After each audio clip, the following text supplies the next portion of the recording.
Welcome back to the Riichi Mahjong guide. In the previous video, we talked about how entire matches of Mahjong work and about the rotation of the wins. In this episode, we're going to be talking about the flow of the game, how each turn would normally occur, and winning a hand. So during a player's turn, usually what happens is that they'll draw a tile and then choose one of the 14 tiles from their hand and discard it to go back down to 13 tiles. On the very first turn, the player who is east will already have drawn their 14th tile and is just going to discard a tile. So we're going to go through an example in this video. In this situation, the player to your left is east, which means that you're south, and the player who is east right now is just going to discard a tile. Okay, so now it's your turn. So what you do is you get to draw a tile from the wall, the same way that you drew tiles to make up your starting hand. So even though the player order is counterclockwise, the way you draw around the wall is clockwise. I just wanted to reiterate this fact because it's very important. And if you do try and draw from the wrong side of the wall, you'll see the door indicator and you should realize, oh, that's the dead wall, I need to draw from the other side. So for our turn, we're going to draw the next tile. And one thing I want to note here is that you don't have to put the tile on top of your hand like this. That's how you'll commonly see it done in anime and manga. But it's perfectly fine to just put the tile off to one side of your hand. The main thing is that you don't get in the habit of immediately just placing the tile inside your hand. The reason being that for scoring purposes, the tile on which you win can affect the value of your hand. So even though you're not anywhere close to winning right now, you just need to make sure that you're in the habit of not immediately putting the tile in your hand. What I do to help visualize where the tile would go is just place it on top of the hand around the tiles that it fits with. So in this case, we drew a third chun to make a triplet. So we're also going to discard the hatsu and place the chun in our hand. So the other players are going to take a turn.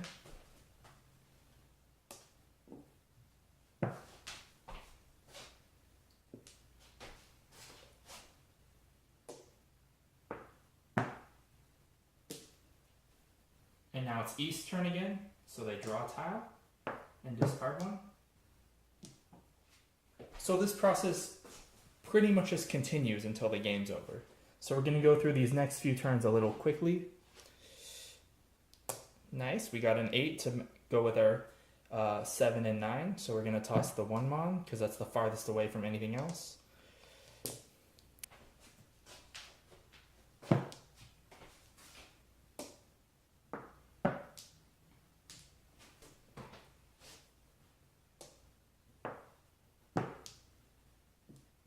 So one thing I do want to point out here, now that it's our turn again, is the way you draw a tile.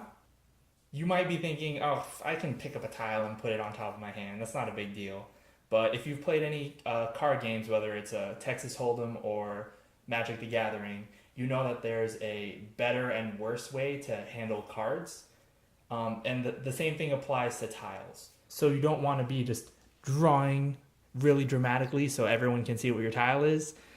The best way to do it is to pick up the tile between your thumb and middle finger and cover the face of the tile with your thumb until it gets to your hand. All right, so we're going to continue here.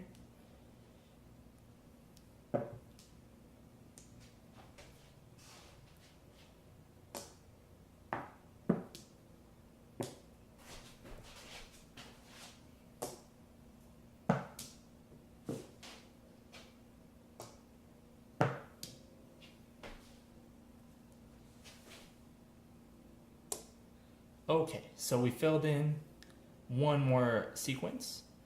So now, if we discard a 4, so we'll be ready to win.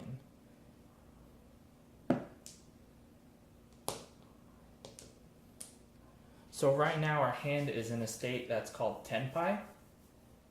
It just means that you're ready to win, meaning that you're 1 tile away from winning. That 14th tile will win you the hand. The opposite of this is being in no ten, which is literally just not being in tenpai. It's derived from the English word no, and the ten from tenpai, so just no ten, no tenpai. Easy to remember, I hope. So right now we have a triplet of the chun, we have 7, 8, 9 of manzu, we have 2, 3, 4 of sozu, and a pair of the 9 so. So we're just waiting for a 3-pin. Okay, so let's continue.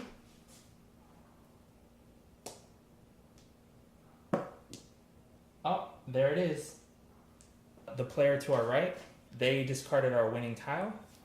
So since we are in tenpai waiting on that tile, we can declare don and reveal our hand, showing that we have won the hand. In certain styles of mahjong, you would pick up their tile, or for the purposes of like videos or something, you might pick up their tile and put it next to your hand to show that you've won it, like this. But that's generally not the case in Japanese mahjong. You just leave the tile where it is, you just declare don and open your hand. And one thing I want to note here, even though it's in Romaji it's R-O-N, it's not pronounced Ron like Ron Weasley. It's don. Like if you can roll your R's like in Spanish, it would probably be a little bit easier to pronounce for you. If not, you could just say Ron, like with an English R, and people will understand what you mean. Just don't say Ron Weasley, because it's not correct. And that's all I'm going to say about that. Okay, so what happens if we just draw the winning tile ourselves? So let's say they didn't toss our winning tile. We weren't that lucky.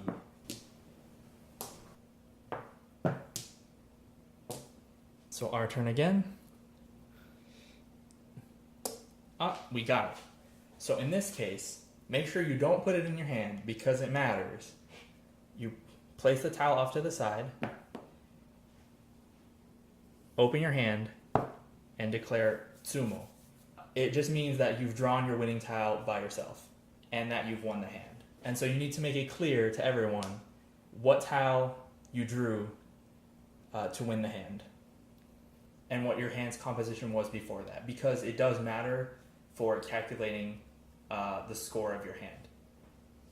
As for the scoring, that's something we're going to talk about in the next set of videos, but for now, just getting to tenpai and winning a hand like this is what I wanted to show you, the basic flow of the game, everyone drawing, discarding, and getting to tenpai and winning a hand.